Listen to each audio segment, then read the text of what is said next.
What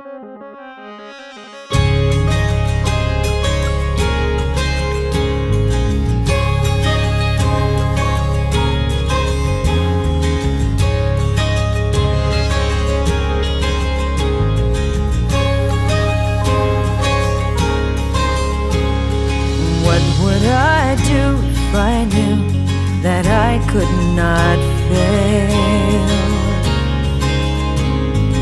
If I believed, would the wind always fill up my sails? How far would I go? What could I achieve? Trusting the hero in me. If I were brave, I'd walk the razor's edge, where true believers dare to tread and never lose faith, even when losing my way.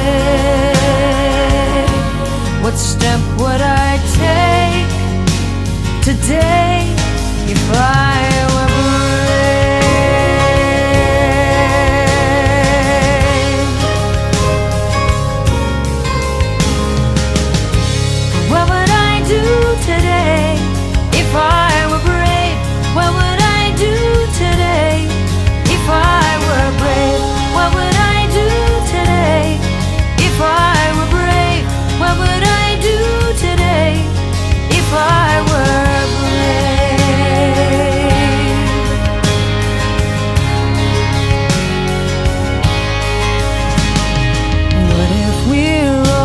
to do what we secretly dreamed?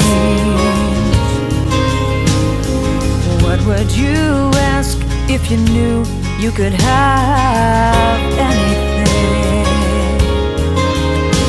Like the mighty oak sleeps in the heart of a seed, are there miracles in you and me? You know there are. If I were brave, I'd walk the razor's edge, where true believers dare to tread and never lose faith, even when losing my way. What step would I take today if I were brave?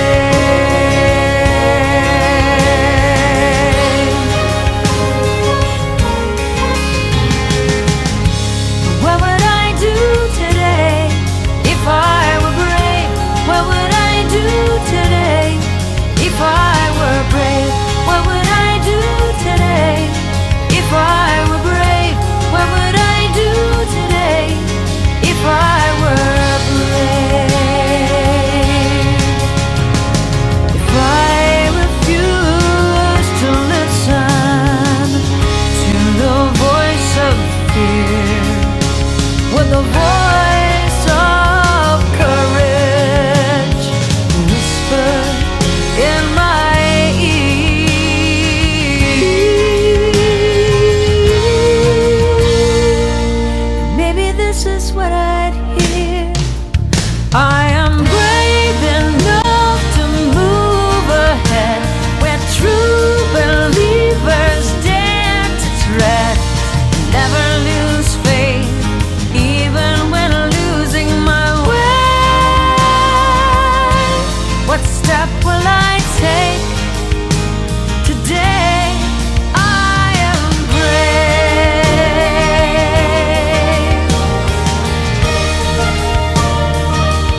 welcome to the 105th World Congress of the International New Thought Alliance.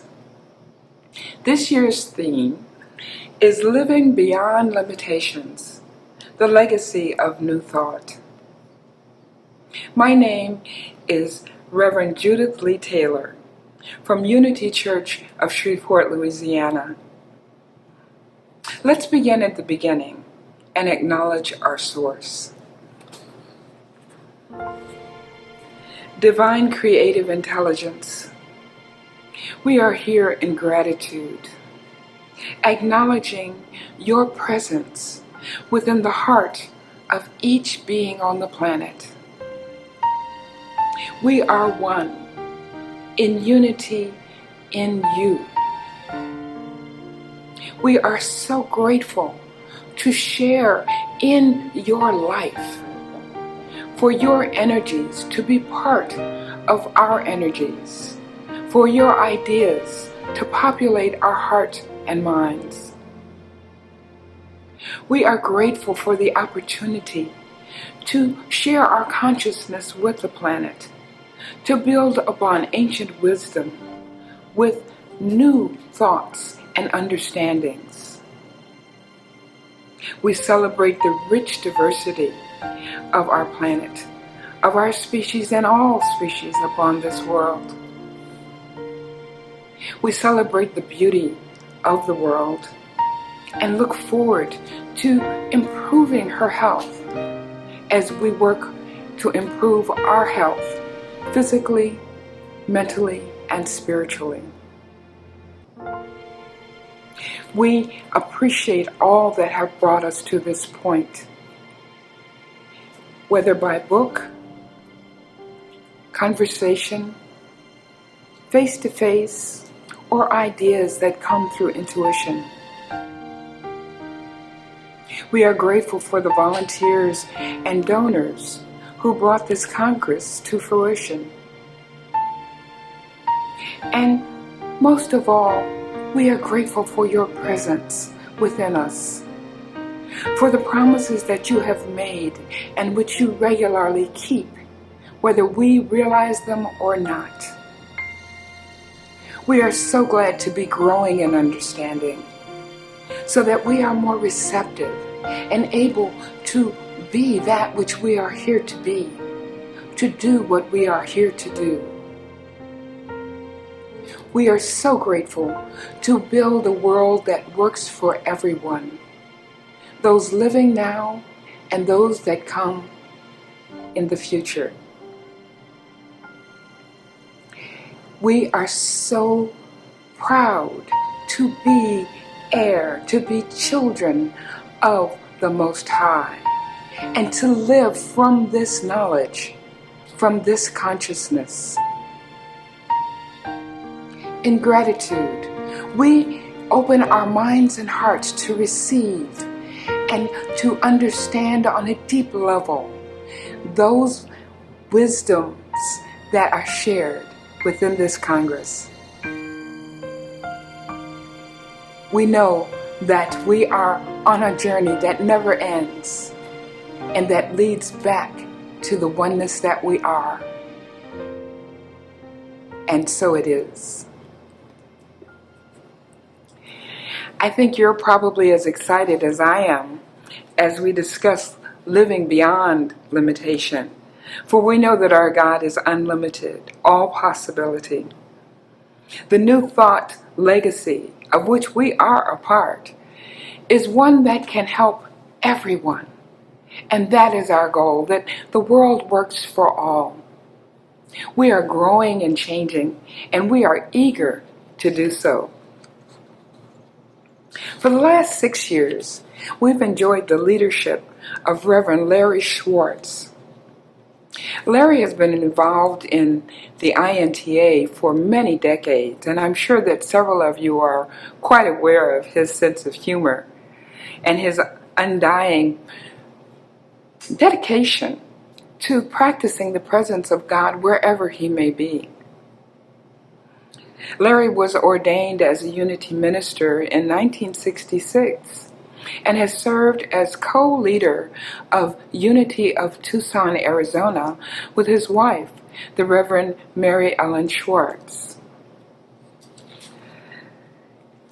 They have been there for 53 years. They just retired last August, but you can find them on Facebook continuing their wonderful consciousness-raising activities. They post regularly, so I hope you'll check them out. Larry's work has also included being the chair of the Licensing and Ordination Committee of the Association of Unity Churches, representing the Southwest region for Unity worldwide.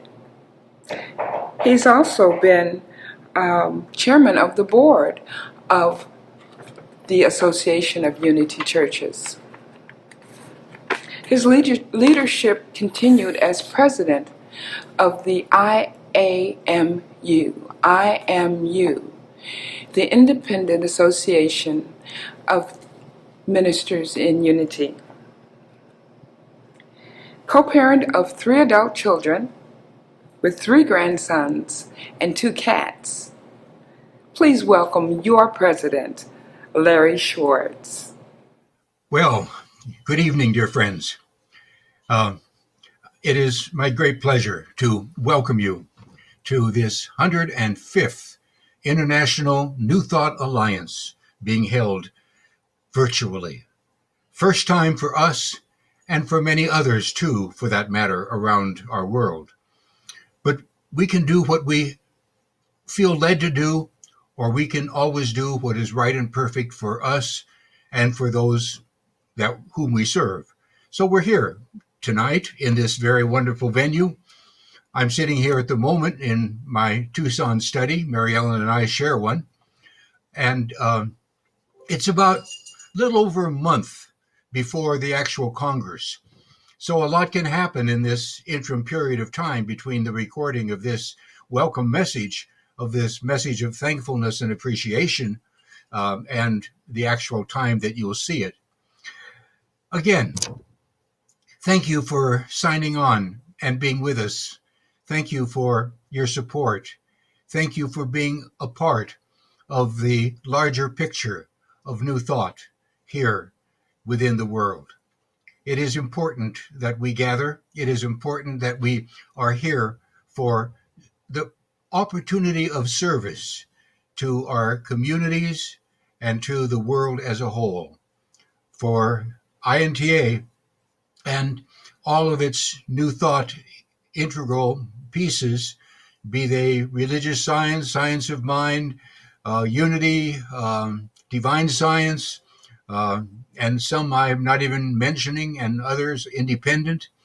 We have a message that is so very important, that is different from the majority of messages that are out there right now. And while our message really has 2 prongs to it, it is one of trusting and comforting and one of loving, but it is also one of speaking the truth. And that truth needs to be said and eventually understood if we are to be and do what we have signed on to do, at least what I believe we have signed on to do, each and every person within this experience of life. And sometimes, the majority of times, I think we have forgotten what we signed on to do. So, our message, while is comforting and loving and kind, it is also the message of consciousness. It is also the message that is the basic truth behind our input into what is happening into our lives. We are not without opportunity. We are not without a tool with which to create and recreate and create all over again the life and the experience that we feel is ours to experience and we want. There is no accident. There are no chances. There is no luck. It is all consciousness driven. We just don't see always, probably seldom, we just don't see the whole picture. We just don't realize the causes that are in the process of outpicturing. There's two phases of consciousness. And I'm not preaching to you this evening, but I think it's important for us to be reminded of what is ours to share. Individual consciousness and then collective consciousness, or what many have called race consciousness. And we all have a part in that. A good minister friend of ours, years ago, when the Berlin Wall was just completed, she was in West Berlin and she visited the wall. And she said there was this overwhelming feeling deep within her that said, and my best memory, and said, "Loving Father, forgive me for my part in this wall." So we look out in the world right now and we can say, thank you, Father. Thank you, God. Thank you, Source Energy, whatever. Thank you for the understanding that somewhere I can withdraw any energies that I have contributed to not only the racial experience going on right now, but the COVID-19 as well. And I can return to a point of centeredness within me where I would know the truth, I would explain the truth, I would stand for the truth, I would do what is mine to do, whatever that is, and I would be a part of the solution and not the problem in my world. So we're gathered here to know that. And throughout the Congress, you will hear, I am just as sure as God made little green apples, you will hear all kinds of wonderful statements of truth that have to do with this. What about the racial thing? I look at myself, obviously. Where am I in the scale of prejudicial things? I cannot, in honest truth, say that I am without prejudicial experiences in my life. I think they are minimal. I try to exonerate them when they do come up. Years ago, when we first came to Tucson, there's a woman of color. Her name is Carrie. She's long gone from this dimension, but she was a rather salty, wonderful, hilarious person and dedicated to unity. And one of the things she said to me, which I didn't get into too much of a depth of discussion with her, was she said, "Larry," she said, "we have prejudice too." So we all then have the opportunity to look at ourselves and to look at what we give ourselves to and what we allow ourselves to know and be. I feel that New Thought, the banner that we offer to organized and independence, we have a lot less of the opportunities to be prejudicial than many other people and many other organizations. We do not have a clean record. I know of that. There's no need to mention anything now, but I think the record has changed quite a bit over the years. And as far as our acceptance, and not tolerance, I don't like the word tolerance. Tolerance means, in a way, I'm better than you, but I'm going to just put up with your nonsense. But acceptance of gender, of race, of orientations, whatever they may be, and letting people know who they are in a God sense, in a good sense. And that is a wonderful gift that we have brought to this experience and that we are giving right now to all people who come to us and allow themselves to be exposed to what we have to share, what we have to give, what we, coming from center to circumference, as we share, are led to be and do and have. This past, almost 2 years now, not quite, since Blaine made his transition, Wait a minute. It's only been a year, hasn't it, almost? Time does do things for me, I know. But the board has stepped up from sort of a board in name to a working board. And we have taken responsibilities and we have taken leadership roles. Some of it has been a little jerky and not the very best we could have done, I'm sure. But other things have been done and accomplished. Not everything has been understood, but within the collective of our 12 people, necessary and is bringing us to the new page in INTA. Our board has been very active. We have met at least twice a month virtually, and many of our board members have really stepped up to the plate and have given of their time, their energy, their talent, their substance, their time and talent. Did I say talent and time? They have done that. And I'm not going to start mentioning names because as soon as I do that, I'll leave somebody out inadvertently.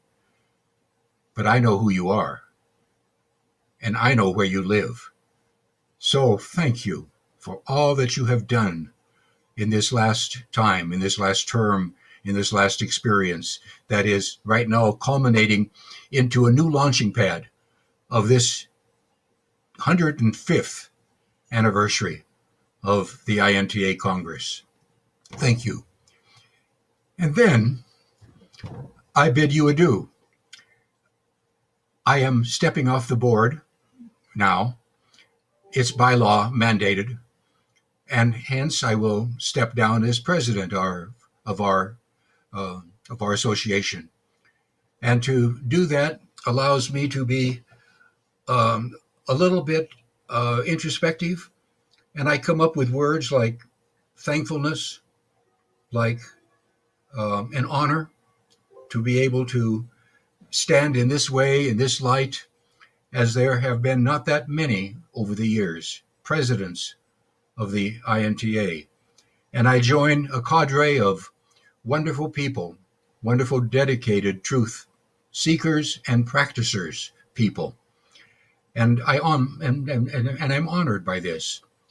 And I will always, I say that, I will, at least for the foreseeable future, continue in my support of the International New Thought Alliance and ask you to do the same thing. It needs minds, bodies, it needs ideas, it needs people to serve, it needs people who will financially support. It needs all of these things for it to continue and to be the greater gift that we can give to humanity. So welcome to this 105th International New Thought Alliance Congress. I'm glad you're here. Thank you for the honor of being a part of you as well. It might seem